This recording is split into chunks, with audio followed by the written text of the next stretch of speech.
உலகத்தில் காதலை வெளிப்படுத்த 1000 வழி இருக்குது. ஒரு சிலர் ரோஸ் கொடுத்து ப்ரப்போஸ் பண்ணுவாங்க, இன்னும் ஒரு சிலர் ரிங் கொடுத்து ப்ரப்போஸ் பண்ணுவாங்க. அதையும் தாண்டி ஒரு சிலர் உயரமான ஹில் ஸ்டேஷன் கூப்பிட்டு போய் அங்கே போய் ப்ரப்போஸ் பண்ணுவாங்க.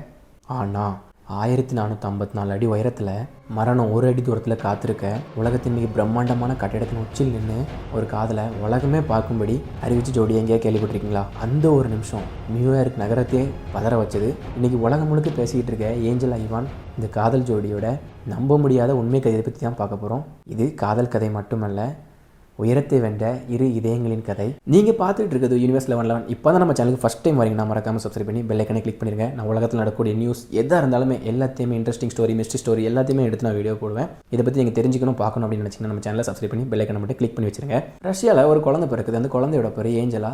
அவங்க குடும்பத்தை பார்த்திங்கன்னா எல்லாருமே சர்க்கஸ் கலைஞர்கள் தான். அதனால அந்த குழந்தைக்கு பார்த்திங்கன்னா சின்ன வயசுலேயே உயரத்தில் போய் ஏறுறது அந்த மாதிரி எல்லா பழக்கமும் இருக்குது அந்த குழந்தைக்கு. இவன் வந்து மற்ற குழந்தை மாதிரி கிடையாது, உயரத்தை பார்த்து பயப்படலை. அதுக்கு மாறாக இந்த குழந்தை உயரத்தை காதலிக்க ஆரம்பிச்சிருக்கு. இன்னொரு நகரத்தில் இவான் அப்படின்னு ஒரு பையன் பிறக்கான். இந்த பையனுக்கு சின்ன வயசுலேருந்து ஒரு பெரிய கனவு இருக்குது. என்ன அப்படின்னா, உயரமான பில்டிங்கில் ஏறணும் அப்படிங்கிறது அந்த பையனோட கனவு. ஏன் புகழுக்காக அப்படின்னு நினச்சிங்கன்னா இல்லை, அந்த பையனுக்கு மனசில் இருக்க பயத்தை போக்கணும் அப்படிங்கிறதுக்காக வந்து உயரமான பில்டிங்லாம் ஏறணும் அப்படின்னு அந்த பையனுக்கு வந்து ரொம்ப ஆசை. அதே மாதிரி அந்த பையனும் வளர வளர கொஞ்சம் கட்டிடத்தில் ஏறான். இப்போ வந்து உயரமான கட்டிடத்தில் ஏறி அந்த பையன் வந்து சோசியல் மீடியாவில் அந்த வீடியோ அப்லோட் பண்ணுறான். இப்போ சோசியல் மீடியாவில் அந்த பையனுக்கு இன்னொரு பேர் இருக்குது, ரூஃப் டாப்பர் அப்படின்னு சொல்லிட்டு அந்த பையனுக்கு சோசியல் மீடியாவில் ஒரு பேர் இருக்குது. இவங்க ரெண்டு பேருமே காதலிக்கிறதுக்கு ஒரே காரணம் என்ன அப்படின்னா, இவங்க ரெண்டு காதலிக்கிறதுக்கு ஒரே காரணம் ஒரே ஆர்வம், ஒரே காதல், ஒரே கிறுக்கு அப்படின்னு சொல்லலாம். இதுதான் இவங்களை வந்து சந்திக்க வச்சது. முதல்ல பார்த்திங்கன்னா ஃப்ரெண்ட்ஸாக இருக்காங்க. அதுக்கப்புறம் சாகசம் பண்ணும்போது சேர்ந்து ரெண்டு பேருமே பண்ணுறாங்க, ஃப்ரெண்ட்ஸாகவே சேர்ந்து பண்ணுறாங்க. அதுக்கப்புறம் கொஞ்ச நாள் கழிச்சு காதலராக மாறுறாங்க.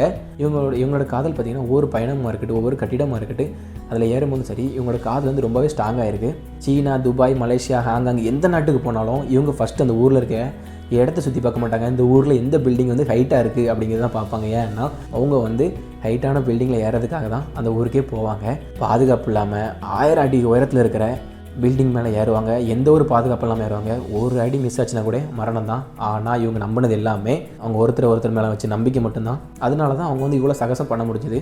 எல்லா கதையிலையும் பொதுவாக சண்டை வரும், அந்த மாதிரி இவங்க கதையிலையும் சண்டை வர ஆரம்பிச்சுது.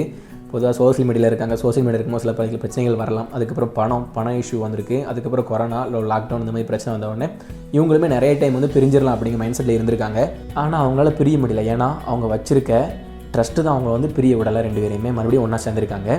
மலேசியாவில் மெர்டேக்கா 118 உலகத்தில் மிக உயரமான கட்டிடங்களில் இதுவும் ஒன்று. இதில் ஏறணும் அப்படிங்கிறது அவங்களுக்கு ஒரு பெரிய கனவு. இதுக்காக பல மாதமாக அவங்க வந்து பிளான் பண்ணியிருக்காங்க. ரொம்ப நாள் பிளான் பண்ணி கடைசியாக அவங்க வந்து அந்த சாதனையும் அடைகிறாங்க. அந்த பில்டிங் மேலே ஏறுறாங்க. எந்த ஒரு பாதுகாப்பு உபகரணங்கள் எதுவுமே இல்லாமல் ஏறுறாங்க.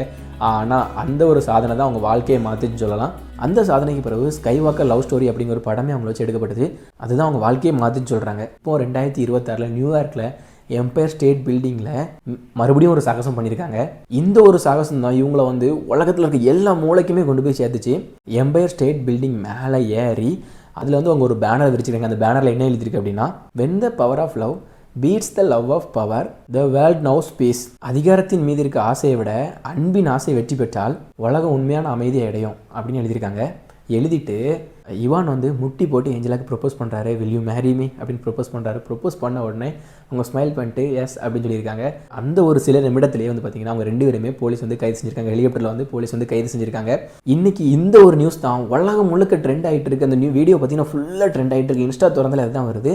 இந்த காதல் வந்து பார்த்திங்கன்னா உங்களுக்கு வந்து ரொம்பவே மோட்டிவேஷனாக இருக்கலாம். ஆனால் அவங்க செஞ்ச சாகசம் வந்து ரொம்பவே ஒரு ஆபத்தான சாகசம் வந்து ஆபத்தான செயலை வந்து யாருமே பின்பற்றக்கூடாது. காதல் என்பது ஆபத்தில் அல்ல, உண்மையான பாதுகாப்பில் தான் காதல் இருக்கிறது. நீங்கள் வந்து காதலிச்சிங்கன்னா இந்த மாதிரி ப்ரொப்போஸ்லாம் பண்ணாதீங்க. சும்மா நார்மலாக பண்ணாலும் போதும். உங்களோட காதல் அவங்க புரிஞ்சுன்னா கண்டிப்பாக காதல் பண்ணுவாங்க. இந்த வீடியோ பற்றி உங்களோட கருத்து அப்படிங்கிறத மறக்காமல் கமெண்ட் பாக்ஸில் போட்டுருங்க. மீண்டும் அடுத்த வீடியோ சந்திக்கிறோம். பாய்.